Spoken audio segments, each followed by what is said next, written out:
أعوذ بالله من الشيطان الرجيم. بسم الله الرحمن الرحيم. وإن خفتم ألا تقسطوا في اليتامى فانكحوا ما طاب لكم من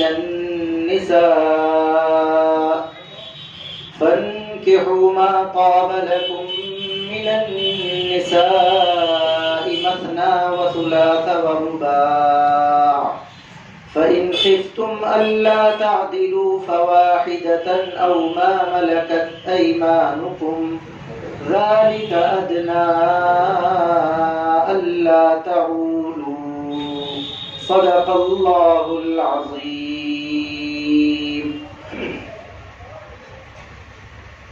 اور اگر تمہیں خوف ہو اس بات کا کہ تم یتیموں کے سلسلے میں انصاف نہیں کر سکو گے تو نکاح کرو اپنی پسند کی عورتوں میں سے 2 سے 3 سے اور 4 سے.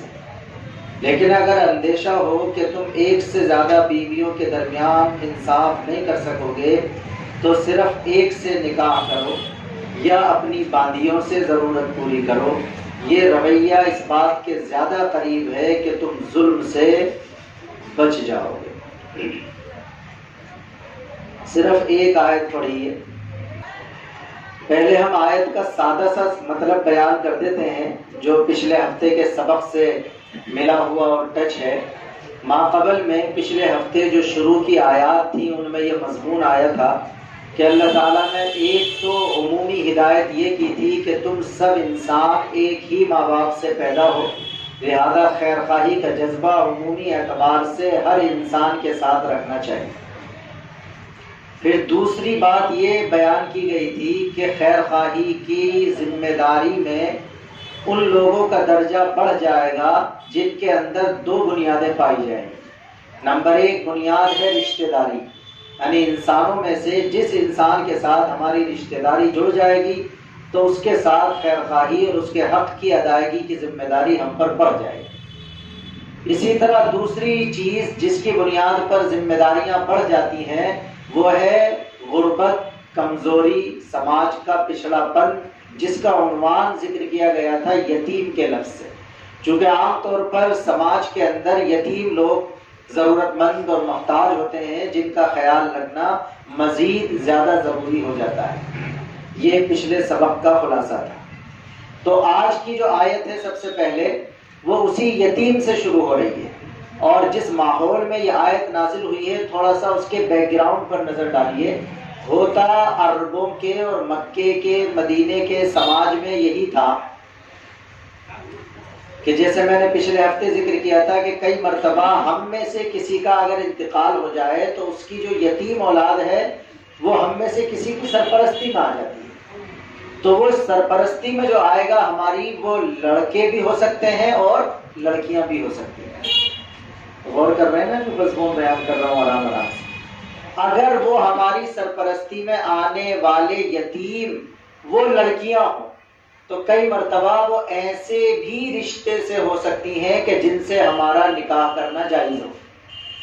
یعنی کئی مرتبہ تو سگی بھتیجی ہوگی مثال کے طور پر، سگی بہنجی ہوگی مثال کے طور پر، تو اس سے تو نکاح کرنا جائز نہیں ہے. لیکن یہاں جو آیت نازل ہو رہی ہے وہ تو زمانہ جاہلیت کے پس منظر میں نازل ہو رہی ہے. ان لوگوں کے لیے تو ایسے قوانین زیادہ نہیں تھے. ان کے اندر خرابی یہ تھی کہ جب وہ یہ دیکھا کرتے تھے کہ یہ یتیم لڑکی میری سرپرستی میں ہے اور اس کے باپ نے بہت مال چھوڑا ہوا ہے، اب اگر میں اس کا نکاح کسی اور سے کر دوں گا تو اس یتیم کے پاس جتنا بھی سرمایہ ہے وہ منتقل ہو کر اس کے شوہر کی طرف چلا جائے گا. ایک بار پھر ٹوک رہا ہوں میں، بہت غور سے سنیے گا بات. تو اس چکر میں چاہے ان کا دل چاہتا یا نہیں چاہتا عام طور پر وہ اسی یتیم بچی سے اپنا نکاح کر لیا کرتے تھے. یعنی اندر سے ان کا دل چاہے یہ کوئی ضروری نہیں ہے. مال کا لالچ ہوا کرتا تھا کہ چونکہ اس یتیم کی ملکیت میں اس کے باپ کی طرف سے ملا ہوا سرمایہ ہے تو وہ کہیں نہ چھوٹ جائے. بلکہ بعض تاریخوں سے تو پتہ چلتا ہے کہ صرف نکاح کر کے اس کے مال کو اپنا لیا کرتے تھے اور اس کی زندگی جہنم بنا دیا کرتے تھے کہ کسی طرح وہ بالکل پریشان ہو جائے، پریشان حال ہو جائے، چاہے اپنی جان سے کیوں نہ چلی جائے. لیکن پوری کوشش ان کی یہ ہوتی تھی کہ کسی طرح اس کے نکاح میں آ کر کے اسے اپنے نکاح میں لا کر کے اس کا سرمایہ ہمارے پاس آ جائے۔ واضح ہو گئی بات؟ یہ ہے بیک گراؤنڈ اس آیت کے نازل ہونے کا۔ اس میں اللہ تعالیٰ نے یہ بات ارشاد فرمائی کہ دیکھو یہ بری نیت سے جو دراصل کسی خاتون کے کام آنے کی نیت نہیں ہے، کسی خاتون کا سہارا بننے کی نیت نہیں ہے، کسی خاتون کو سماج میں عزت دینے کی نیت نہیں ہے، بلکہ دراصل اس خاتون کو صرف تم سہارا بنا رہے ہو، ذریعہ اور بہانہ بنا رہے ہو، اور اس کے واسطے سے کس کو حاصل کرنا چاہتے ہو؟ دنیا کے مال کو حاصل کرنا چاہتے ہو، تو اس پر پابندی لگا دی۔ یہ کہا گیا کہ دیکھو اگر تمہیں یہ خوف ہو کہ تم یتیم بچیوں سے نکاح تو کر لو گے مگر پھر ان کے ساتھ تمہارا رویہ انصاف کا نہیں ہوگا، تو چاہے ان یتیم بچیوں سے سماجی قانون کے اعتبار سے تمہارا نکاح کرنا جائز ہی کیوں نہ ہو، مگر پھر بھی ان سے نکاح مت کرو۔ ہاں باقی اللہ کا قانون تمہیں اجازت دیتا ہے کہ ان کے علاوہ جو عورتیں بھی تمہیں کفو یعنی تمہاری برابری کی معلوم ہو، جن عورتوں کو تم ان کی سماجی حیثیت کے اعتبار سے پسند کرتے ہو، ان کی علمی حیثیت سے پسند کرتے ہو، ان کی مالی حیثیت سے پسند کرتے ہو، ان کی اخلاقی حیثیت سے پسند کرتے ہو، ان کی خاندانی حیثیت سے پسند کرتے ہو، ان کی خوبصورتی کی حیثیت سے پسند کرتے ہو، تمہاری اپنی پسند ہے جو بھی جس درجے کی ہو، لیکن اگر تم اپنی پسند کی خواتین میں سے نکاح کرنا چاہتے ہو تو تمہیں اللہ کا قانون اس بات کی اجازت دیتا ہے کہ ان یتیم بچیوں سے تو نکاح مت کرو کہ اس کے بہانے سے مال ہڑپ کر جاؤ ان یتیموں کا، اپنی پسند کی دوسری عورتوں سے تم نکاح کر سکتے ہو، اور تمہیں تعداد بھی بتلائی جا رہی ہے کہ 2 سے بھی کر سکتے ہو، 3 سے بھی کر سکتے ہو، 4 سے بھی کر سکتے ہو۔ یہ ہے وہ مشہور مسئلہ جو سب میں معلوم ہے، بلکہ کئی مرتبہ کہتے بھی رہے خواتین سے لوگ کہ اچھا ہمیں تو 4 کی اجازت ہے۔ یہ مضمون ابھی ہم سمجھائیں گے، خواتین بھی غور سے سنیں، کوئی سوال اگر ذہن میں پیدا ہوتا ہے تو لکھ کر لے آئیں، اگلے ہفتے پیش۔ تو اللہ نے اس پس منظر میں یہ مضمون نازل کیا کہ ان یتیم بچیوں کے ساتھ تو آپ ایسا نہ کرو، اپنی پسند کی عورتوں میں سے آپ کو 4 تک یعنی 4 عورتوں کو بیک وقت نکاح میں رکھنے کی اجازت دی جا رہی ہے۔ ہاں یہی آیت ختم نہیں ہوئی، بلکہ آگے اللہ تعالیٰ نے یہ فرمایا کہ اتنا آسان نہیں لہو رونا، دل میں طاقت جگر میں حال کہاں، سکے کے دونوں رخ دیکھنے چاہیے، ایک رخ نہیں دیکھنا چاہیے کہ بس ہمیشہ خوش ہو گئے کہ صاحب ہمیں 4 تک نکاح کرنے کی اجازت ہے۔ یہ تو بالکل خاردار راستے میں چلنے والا معاملہ ہے، یہ پھولوں کی سیج نہیں ہے، بہت خطرناک چیز ہے۔ اللہ نے فرمایا آگے جملہ لکھا فَإِنْ خِفْتُمْ أَلَّا تَعْدِلُوا، لیکن ایک سے زیادہ عورتوں کو اپنے نکاح میں ایک ساتھ رکھنے کی اجازت اس شرط کے ساتھ ہے کہ ان میں کسی طرح کی بھی نابرابری اور ناانصافی بالکل نہیں ہونی چاہیے۔ اگر تمہیں یہ خوف ہو کہ تم ایک سے زیادہ نکاح کرنے کی صورت میں ناانصافی کر بیٹھو گے تو خبردار خبردار خبردار، اب ایک سے زیادہ سے نکاح کرنے کی اجازت نہیں ہے، صرف ایک ہی عورت سے آپ نکاح کر سکتے ہو، نمبر 1۔ یا پھر یہ کر سکتے ہو جو اس زمانے میں ہوا کرتا تھا کہ عام طور پر غلام اور باندی ہوا کرتے تھے، تو باندی وہ کہلاتی تھی جسے بندہ سامان کی طرح مارکیٹ سے خرید کے لے آیا کرتا تھا۔ یا پھر یہ کہ تم ایک سے زیادہ اگر بیوی کرو گے اور ان میں انصاف نہیں کر پاؤ گے تو اس سے بہتر یہ ہے کہ بیوی تو صرف ایک رکھو، لیکن اپنی مزید ضرورت کو پورا کرنے کے لیے تم کس سے کام چلاؤ؟ باندیوں سے کام چلاؤ۔ باندیوں کی اجازت کیوں دی گئی؟ اس لیے کہ باندی تو سامان کی طرح انسان کی ملکیت میں ہوتی ہے، اس کے حقوق نہیں ہوتے۔ بیوی جو ہے اس کے حقوق تو 50-50 برابر درجے کے ہوتے ہیں، جیسا رویہ آپ اس کے ساتھ رکھیں گے وہ ایسا رویہ آپ کے ساتھ رکھیں گے، اس کے درجہ، اس کا مرتبہ، اس کے حقوق سب بالکل برابر درجے کے ہوتے ہیں، آپ اس کے مالک نہیں ہوتے۔ سمجھ آ رہی بات؟ یعنی 2 بول بولنے کے بعد مسئلہ بہت باریکی سے سمجھیں۔ اللہ تعالیٰ شرماتا نہیں ہے تو ہم بھی جو ہے بتلا رہے ہیں بات، اللہ بھی مسئلے بتاتے ہوئے نہیں شرماتا، ورنہ اللہ تعالیٰ کیوں لکھتا ہے آیت؟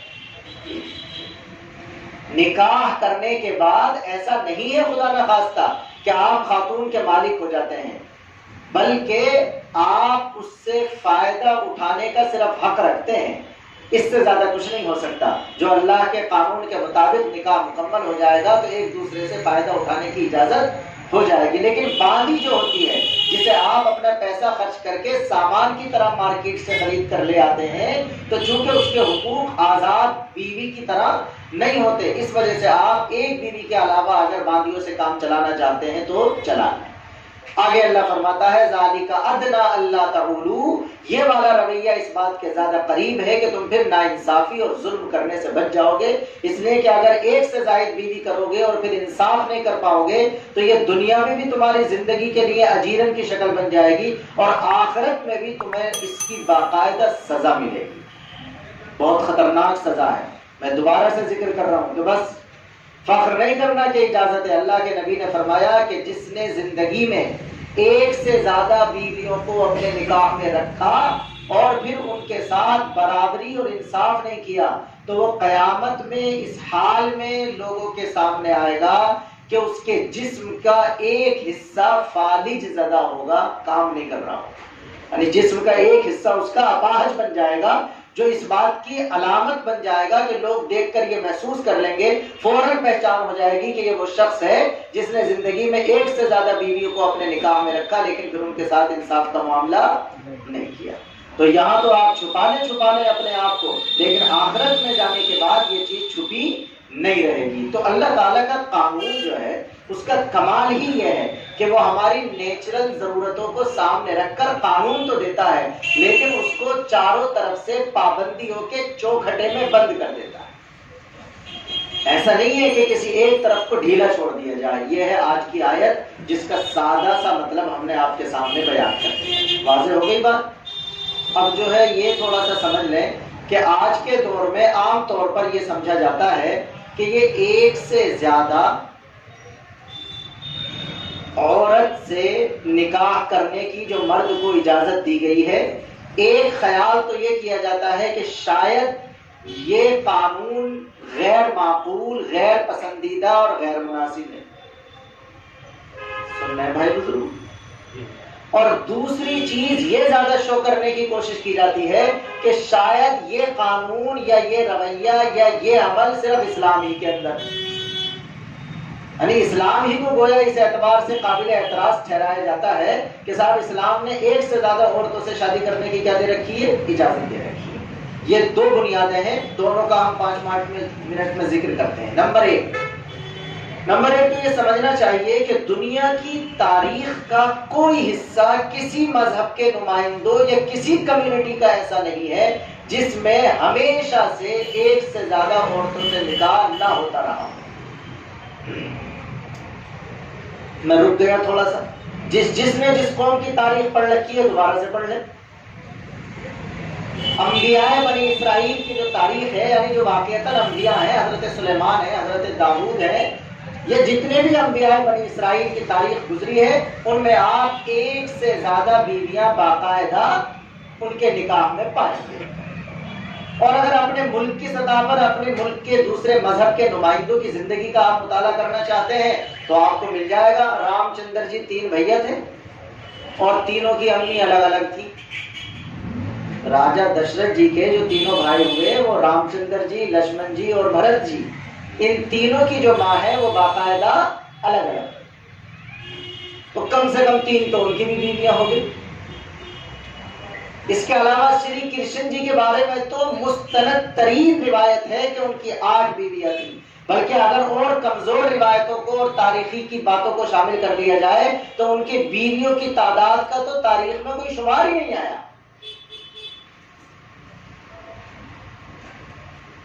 تو نمبر 1 اگر تاریخی اعتبار سے دیکھیں دنیا کی قوموں کا مطالعہ کر کے تو ایک تو یہ بات ثابت ہو جاتی ہے کہ اس کا خالص محض اسلام یا مسلمانوں سے کوئی تعلق نہیں ہے. مسلمانوں کا تو قانون ابھی آیا بعد میں 1400 سال پہلے، یہ والا اسلامی قانون. اس سے پہلے دیگر انبیاء کے جو قوانین رہے ہیں وہ بھی، یا اس سے پہلے جو دوسرے علاقوں میں دوسرے مذہب کے نمائندگان رہے ہیں وہ بھی، ان سب کی زندگی میں تاریخی طور پر یہ بات ثابت ہے کہ ان کے یہاں ایک سے زیادہ بیویاں رکھنے کا کلچر رہا ہے. لہذا اس بنیاد پر صرف مسلمانوں کو یا اسلامی قانون کو مورد الزام نہیں قرار دیا جا سکتا. واضح ہو گئی بات؟ اب ہم دوسری بات دیکھتے ہیں، اور وہ یہ دیکھتے ہیں کہ آؤ ذرا غور کرتے ہیں کہ انسانی نیچر، انسانی مزاج، انسان کی فطرت، مرد کی بناوٹ، عورت کی بناوٹ، مرد کی ضرورتیں، عورت کی ضرورتیں، سماج کی ضرورتیں، اس کا تھوڑا سا اگر تجزیہ کر کے دیکھیں تو انسان اگر انصاف کے ساتھ غور کرے گا تو وہ اسی نتیجے پر پہنچے گا کہ مرد کو ایک سے زیادہ عورت سے شادی کرنے کی اجازت دینا نیچرل ہے، فطری ہے، عرف کے اور قانون کے اور سماج کے مطابق ہے، اور یہ صرف مرد کی ضرورت نہیں ہے بلکہ ہمارے سماج میں پائی جانے والی مردوں سے کہیں زیادہ عورتوں کی ضرورت ہے۔ میں تھوڑا رک گیا تاکہ خود غور کریں، روا روی میں نہ سمجھیں بات کو۔ آپ بنیادی طور پر جب دیکھیں گے تو آپ یہ پائیں گے، ایک تو فطری طور پر اگر حمل کے اندر بچیوں کی پہچان کر کے ان کو ضائع نہ کیا جائے اور نارملی فطری چھوڑ دیا جائے پورے سماج میں ولادت اور پیدائش کے نظام کو، تو خود بخود اللہ کا نظام ایسا ہے کہ مردوں کے مقابلے میں عورتوں کی پیدائش تناسب کے اعتبار سے کچھ نہ کچھ زیادہ ہوگی۔ میں اس کو تھوڑا دوسرے پہلو سے سمجھاتا ہوں۔ آج کل ہمارے پاس اس قسم کی رپورٹیں آتی ہیں کہ صاحب فلاں صوبے کا سروے کیا گیا، راجستھان کا سروے کیا گیا، مہاراشٹر کا سروے کیا گیا، یو پی کا سروے کیا گیا، ہریانہ کا سروے کیا گیا۔ ارے بھائی آتی ہیں کہ نہیں؟ تو اس میں یہ رپورٹس وغیرہ بعد میں آتی ہیں، اخبارات میں بھی آتی ہیں کہ وہاں تعداد 1000 مردوں پر مثال کے طور پر 900 عورتیں آ رہی ہیں، 1000 مردوں پر 950 عورتیں آ رہی ہیں، 1000 مردوں پر 850 عورتیں آ رہی ہیں۔ میں نے اپنی زندگی میں اس قسم کے جتنے سروے دیکھے ہیں ان میں نے 150 سے زیادہ کا فاصلہ نہیں دیکھا۔ یعنی اگر 1000 مردوں کی پیدائش ہو رہی ہے اس خاص پیریڈ میں جس کا سروے کیا گیا تو اس کے مقابلے میں کبھی 900 عورتیں آ رہی ہیں، 900 بچیاں، کبھی 950 آ رہی ہیں، کبھی 950 آ رہی ہیں، کبھی 850 کے قریب آ رہی ہیں۔ خود ذکر کرو، دیکھو تیسری بار ٹوک رہا ہوں میں کہ اس سے ایسا لگے گا جیسے فطری طور پر پیدائش کس کی زیادہ ہو رہی ہے، مردوں کی اور عورتوں کی کم، اور یہ قانون جو ہے یہ بتلاتا ہے کہ شاید پیدائش کس کی زیادہ ہونا چاہیے، عورتوں کی۔ لیکن یہ سروے اس وقت ہے جب اس کی بھی رپورٹس باقاعدہ ہمارے پاس موجود ہوتی ہیں کہ کتنی فیصد بچیوں کو رحم کے اندر پہچان کروانے کے بعد گروا دیا جاتا ہے۔ یعنی گروائے جانے کے باوجود بھی تعداد یہ بن رہی ہے کہ کبھی 100 کم ہو رہی ہے، کبھی 125 کم ہو رہی ہے، کبھی 75 کم ہو رہی ہے، کبھی 150 کم ہو رہی ہے، اس سے زیادہ کم نہیں ہو رہی۔ اگر نارملی دونوں کی پیدائش کو بالکل آزاد چھوڑ دیا جائے تو جس نے یہ قرآن کا قانون اتارا ہے وہی انسان کی مشین کو تخلیق بھی کرنے والا ہے، اس کی تخلیق میں اور اس کے قانون میں کوئی فرق نہیں ہو سکتا۔ اگر اسی طرح بالکل آزاد چھوڑ دیا جائے گا تو لازمی طور پر تناسب کے اعتبار سے عورتوں کی تعداد پیدائش کے اعتبار سے مردوں کے مقابلے میں زیادہ ہے۔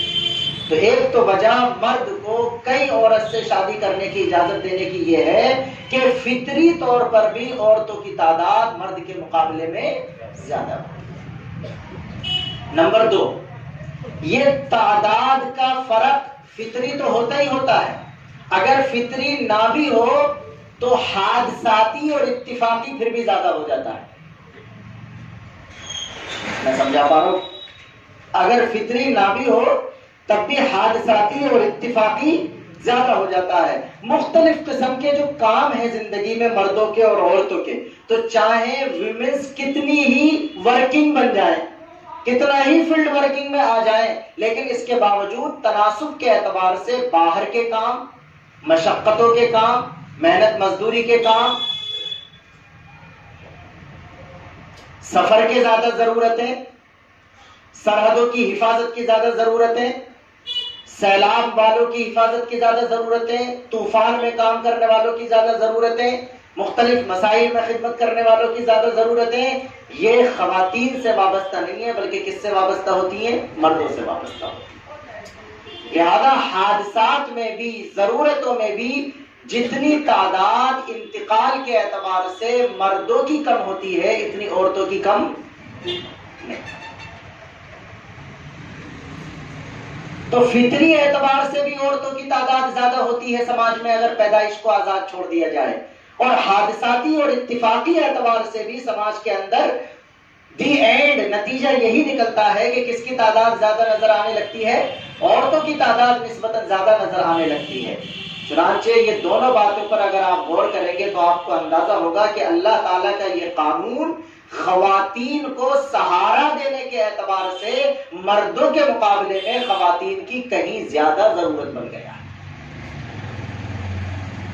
اور اگر اس طرح بھی میرے کہنے سے سمجھ میں نہیں آ رہا تو پھر اسے اپنے آپ سروے کر لیجیے، جس وارڈ کا چاہے کر لیں، جس گاؤں کا چاہے کر لیں، جس شہر کا چاہے کر لیں، آپ کو سماج میں ایسے مرد کم ملیں گے جن کے پاس بیوی نہ ہو، اور ایسی عورتیں زیادہ ملیں گی جن کے پاس شوہر ہے۔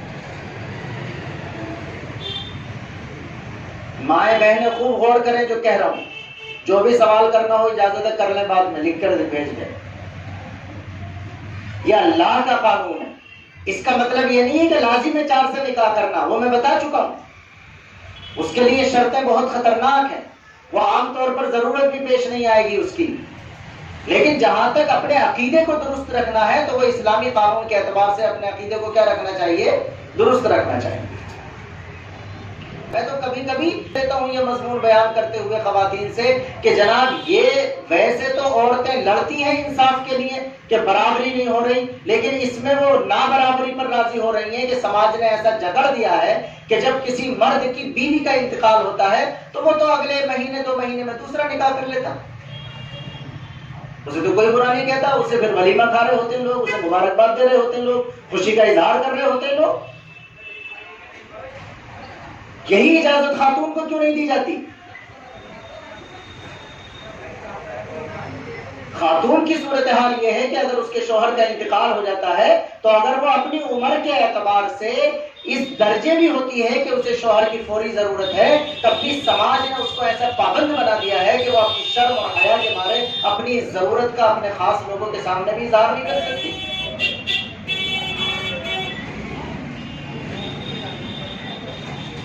جبکہ عمر وغیرہ کا کوئی چکر نہیں ہے اس میں۔ میں دوبارہ سے پھر کہہ رہا ہوں، جو کوار پن سے گزر رہا ہے اسے پتہ ہی نہیں ہے کہ ریلیشن کا مزہ کیا ہوتا ہے، اس کا زنا سے بچنا آسان ہے، لیکن جو ایک مرتبہ اس سے واسطہ پڑ چکا، جو اس ذائقے کو چکھ چکا، اس کے لیے پھر اپنے آپ کو اس رویے سے بچانا بے انتہا مشکل ہے۔ ہم اپنے گھروں میں سب کو اچھی طرح جانتے ہیں، ہم پرسنلی اپنے آپ کو جانتے ہیں کہ ہماری زندگی جینے کی عادت اپنے لائف پارٹنر کے ساتھ جیسی بن جاتی ہے ویسی ہی ہماری ضرورتیں بن جاتی ہیں۔ میرے خیال میں اسی کو کافی سمجھنا چاہیے۔ تو اللہ نے جو قانون عطا کیا ہے، نمبر 1 تو شرطوں کے ساتھ اس کی اجازت دی ہے، لیکن اجازت غیر معقول نہیں ہے، اجازت بالکل معقول ہے، اس لیے کہ فطری بھی عورتوں کی تعداد زیادہ ہے، حادثاتی اور اتفاقی بھی عورتوں کی تعداد زیادہ ہے۔ ہر سروے کا رزلٹ یہی آئے گا، اور ان کے ساتھ یہ ناانصافی بھی ہے کہ مرد تو اپنے لائف پارٹنر کے انتقال کے بعد جلدی شادی کر دیتا ہے، اسے سماج میں برا نہیں سمجھا جاتا، لیکن خاتون اپنی ساری زندگی اسی طرح گزار کے چلی جاتی ہے، اپنی ضرورت کا اظہار بھی نہیں کر سکتی۔ اگر وہ ضرورت کا اظہار کر دے تو اس کے اپنے گھر والے اس سے ناراض ہو جاتے ہیں۔ تو اس لیے یہ ضرورت صرف مردوں کی نہیں ہے، بلکہ یہ ضرورت کس کی ہے؟ خواتین کی بھی ہے۔ یہاں خواتین سے بھی میں ایک بات عرض کرنا چاہوں گا کہ زندگی بھر اسی طرح اپنی زندگی گزار دینے کو وہ آسان سمجھتی ہے، لیکن کسی مرد کی سیکنڈ وائف بننے کے لیے تیار نہیں۔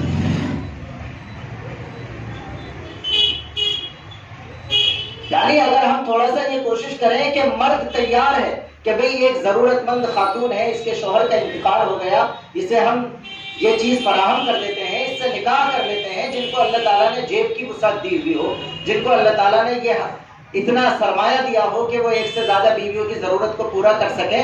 یہ ضرورت پورا کرنا دونوں اعتبار سے ہوگا، اپنی عمر کے لحاظ سے، اپنی انرجی کے اعتبار سے بھی وہ اپنا مطمئن ہونا چاہیے، اور اپنی جیب کے اعتبار سے، اپنی مالی حیثیت میں بھی مطمئن ہونا چاہیے۔ لیکن اگر ایسا کوئی بندہ مل بھی رہا ہے اور اس بندے نے اپنی بیوی کو بھی یوں مانیے تھوڑی دیر کے لیے کہ راضی کر لیا، تو محض وہی بیوی کا جرم نہیں ہوتا جو پہلے سے نکاح میں، کئی مرتبہ وہ بھی تیار نہیں ہوتی، لیکن ہمارا سماج میں ایسی بھی مثالیں ہیں کہ اگر کئی مرتبہ وہ خاتون تیار بھی ہو جائے کہ چلو بھی چلو اسے بھی اپنے نکاح میں لے آؤ، اس کی ضرورت پوری ہوگی، تو یہ والی جو دوسری خاتون ہے یہ بھی ساری زندگی اسی طرح بیٹھا رہنے کو پسند کرتی ہے، لیکن دوسری بیوی بننے کے لیے تیار نہیں ہو رہی۔ جہاں تک یہ ضرورت ہے عورتوں کی میں نے بتلا دیا، مردوں کی ضرورت کے اعتبار سے اگر دیکھا جائے تو آپ تھوڑے سے اشارے کو کافی سمجھیں۔ عین ممکن ہے خواتین میں اللہ تعالیٰ نے ان کی ساخت، ان کی ذمہ داریاں، ان کی زندگی کو ایسا بنایا ہے کہ میڈیکلی ایسا کبھی نہیں ہو سکتا کہ کوئی خاتون سال کے 12 مہینے ہر دن اس پوزیشن میں ہو کہ اس سے ریلیشن بنایا جا سکتا۔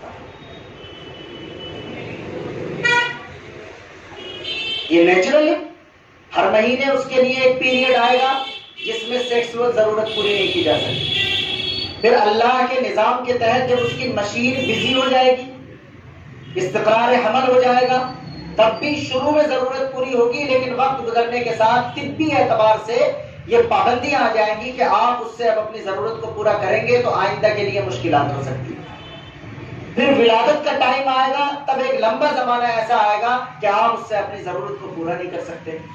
پھر دودھ پلانے کی مدت آئے گی، وہ بھی عام طور پر خاتون کی جسمانی پوری قوت کو ایک اعتبار سے دودھ والی خدمت کے لیے خرچ کر دیا جاتا ہے، تو وہ بھی ایسی کیفیت بن جائے گی کہ اس میں بھی کئی مرتبہ دور رہنے کی ضرورت ہوتی ہے۔ آپ اگر اس کا تجزیہ کر کے دیکھیں تو آپ کو اندازہ ہو جائے گا کہ خاتون میں اور مرد میں یہ فرق ہے کہ خاتون چاہنے کے باوجود بھی ہر دن اس پوزیشن میں نہیں رہے گی کہ اس سے ریلیشن بنایا جا سکے، لیکن مرد، ہم یہ نہیں کہتے کہ مرد بھی کمزور ہے، صلی اللہ سبحان اللہ، لیکن اگر کوئی یہ چاہتا ہے کہ مجھے روزانہ اپنی اس ضرورت کو پورا کرنا ہے، اور ایسا اگر کوئی بندہ چونکہ فطری اعتبار سے، مشین کے اعتبار سے اس کا کوئی ایسا پیریڈ نہیں آئے گا جس میں یہ کہا جا سکتا ہو کہ اس کے لیے یہ ریلیشن بنانا ناجائز ہو گیا، ممکن ہے اسے 12 مہینے ہر دن اس ضرورت کو پورا کرنے کا تقاضا ہو، اس ضرورت کے پورا کرنے کے لیے اس کے علاوہ کوئی اور جائز شکل ہو ہی نہیں سکتی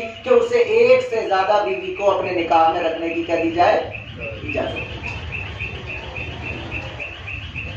تو فطری طور پر یہ مرد کی بھی ضرورت ہے اس اعتبار سے، اور فطری طور پر یہ عورت کی بھی ضرورت ہے، سماجی طور پر بھی عورت کی ضرورت ہے، اخلاقی طور پر بھی عورت کی ضرورت ہے۔ میں نے بتلا دیا، فطری بھی ضرورت ہے، حادثاتی بھی ضرورت ہے، مرد کی بھی ضرورت ہے، عورت کی بھی ضرورت ہے۔ آگے کہتا ہوں اخلاقی بھی ضرورت ہے۔ اخلاق کا تعلق مرد و عورت دونوں سے ہے۔ اخلاقی ضرورت کس طرح ہے میں نام نہیں لوں گا، لیکن ہر شخص اپنے پورے سماج کو جانتا ہے۔ ہمارے سماج میں جن لوگوں نے نکاح کا بائیکاٹ کر دیا، جو لوگ یورپ کے کلچر میں جیتے ہیں یا یورپین بن گئے، انہوں نے تو 4 کو تو چھوڑو، انہوں نے تو ایک سے بھی نکاح کو سائڈ کر دیا ہے، وہ تو اب ایگریمنٹ پہ چلتے ہیں۔ ارے بھائی یورپ کا کلچر تو سب جانتے ہیں، وہ تو اب ایگریمنٹ پہ چلتے ہیں۔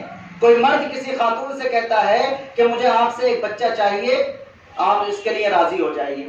کئی مرتبہ کوئی خاتون کسی مرد سے کہتی ہے کہ مجھے آپ سے ایک بچہ چاہیے، آپ اس کے لیے راضی ہو جائیے۔ ایگریمنٹ پر بچوں کی پیدائش ہوتی ہے وہاں۔ 50% آبادی کو یورپ کی یہ پتہ نہیں ہے کہ ان کا باپ کون ہے۔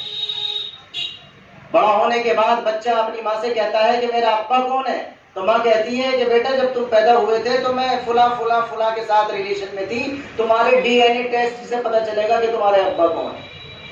یہ کلچر ہے۔ جن لوگوں نے نکاح کی حقیقت کو نہیں سمجھا، انہوں نے اپنے فیملی سسٹم کو اس طرح اجاڑا ہے۔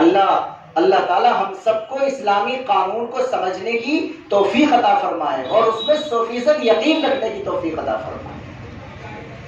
اخلاقی ضرورت کس طرح ہے کہ آج اس ایک سے زیادہ شادی کے ماحول کے ختم ہو جانے کا نتیجہ یہ ہے کہ آدمی ناجائز رشتے کو تو برداشت کر رہا ہے لیکن جائز رشتے کی طرف آنے کے لیے تیار۔ کئی مرتبہ ہم بیٹھکوں میں تبصرہ کرتے ہیں، ایک ساتھ کھڑے ہو کر باتیں بناتے ہیں، وہ جو وہ بیوہ ہے نا اس کا فلاں سے تعلق ہے، وہ جو فلاں متعلقہ ہے نا اس کا فلاں سے تعلق ہے، یعنی یہ چیزیں سماج میں اوپن ہوتی ہیں، اس چیز کو سماج برداشت کر رہا ہوتا ہے، لیکن اگر کوئی میڈیٹر بن کے اس کا نکاح کرنے کی بات کرے تو اس کو سماج کے اعتبار سے بری نظر سے دیکھا جا رہا ہوتا ہے۔ تو یہ ہمارے سماج کے پاکیزہ ہونے کے لیے اخلاقی اعتبار سے بھی ضرورت ہے کہ ایک مرد کو ایک سے زیادہ عورتوں سے نکاح کرنے کی کیا دی جائے، اجازت دی جائے۔ اور حکومتی ضرورت بھی ہے، آخری بات، حکومتی ضرورت کس طرح سے ہے کہ جب وہ بچہ جو صرف ماں کی نگرانی میں پرورش پا رہا ہوگا اور اس کا کوئی سرپرست اور ذمہ دار مرد نہیں ہوگا تو اسے عام طور پر آج کی تعبیر میں کہا جاتا ہے سنگل پیرنٹس، سنگل مدر۔ بچے اسکول میں جاتے ہیں تو وہاں پر ان کے لیے اسپیشل اسکیمیں آتی ہیں کہ جو بچے کس کی سرپرستی میں ہوتے ہیں، سنگل مدر کی سرپرستی میں ہوتے ہیں۔ بہت غور کرنا اس والی بات پر، اس کے لیے اسکیمیں آتی ہیں، ان کے لیے وظیفے آتے ہیں، تو اس کا سارا بوجھ کس پر پڑتا ہے، سرکار پر پڑتا ہے۔ ایک تو وہ بوجھ ہے جسے نہیں سمجھا جا رہا، دوسرا یہ ہے کہ یورپ کی وجہ سے اسی کلچر کو پروموٹ کرنے کی کوشش بھی کی جا رہی ہے، اس کو اور زیادہ ہائی لائٹ کیا جا رہا ہے کہ دیکھو یہ سنگل پیرنٹ، سنگل مدر ہے اور یہ اپنے بچوں کو کتنے شاندار طریقے سے تعلیم و تربیت کا انتظام کر رہی ہے، اس کی اخلاقی زندگی کتنی تباہ ہو رہی ہو اس سے کسی کو پرواہ نہیں ہوگی، بس یہ شو کرنے کی کوشش کی جائے گی کہ سنگل مدر ہونے کے باوجود وہ کس طرح اپنے بچوں کی تعلیم و تربیت کا انتظام کر رہے ہیں۔ سمجھ آ گئی بزرگوں؟ اور بھی جو چیزیں ہو سکتی ہیں ان کو آپ محسوس کر سکتے ہیں، لیکن دراصل میں پھر دوبارہ سے دہرا رہا ہوں کہ اسلام نے جو اجازت دی ہے اس کو اس طرح دیکھا جاتا ہے کہ اسلام نے بڑھا کر 4 کی اجازت دے دی، سوچنے کا طریقہ بدلیے۔ سارے زمانے میں سب لوگ بے شمار عورتوں سے نکاح کیا کرتے تھے، ہندوستانی سماج ہو، ایرانی سماج ہو، چائنیز سماج ہو، یونانی سماج ہو، عربوں کا کلچر ہو۔ جب اسلامی قانون آیا ہے، میں جذبے ماننے لگا، ٹھہر جاؤں، جو لوگ سمجھتے ہیں کہ اسلام نے بڑھا کر 4 عورتیں کرتی ہیں، سمجھنے کا طریقہ چینج کیجئے، اسلام نے ہزاروں اور سینکڑوں سے گھٹا کر 4 کی ہے، ایک سے بڑھا کر 4 نہیں کی۔ سمجھ رہے ہیں؟ اسے الٹی طریقے سے جب ہم دیکھتے ہیں تو اسلام پر اعتراض محسوس ہوتا ہے۔ جیسے طلاق کا چیپٹر آ چکا ہے ہمارے ہاں دوسرے بارے میں، ہم نے بتلایا تھا کہ لوگ اعتراض کرتے ہیں کہ اسلام نے طلاق 3 کر دی۔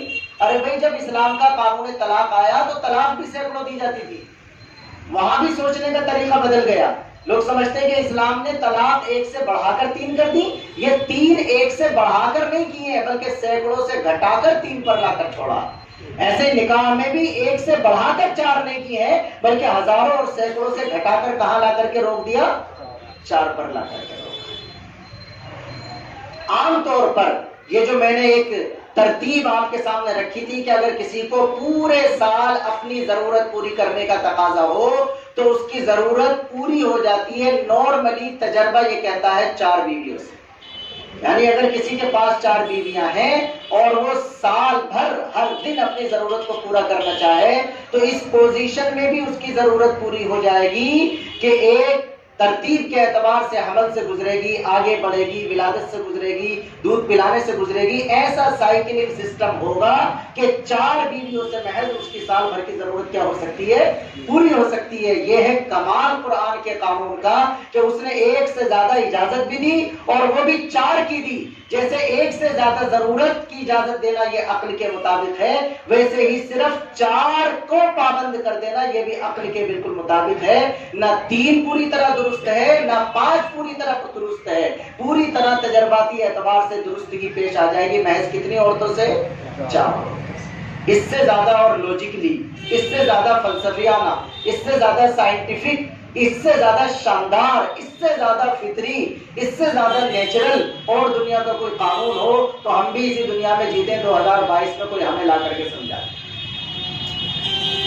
اللہ تعالیٰ نے فرمایا کہ تمہیں اجازت دی جاتی ہے اور وجہ وہی ہے۔ لوگ تو اب 4 پر اعتراض کرتے ہیں تو ان کے اعتراض سے ڈر کر ہم 4 کا قانون بدل دیں۔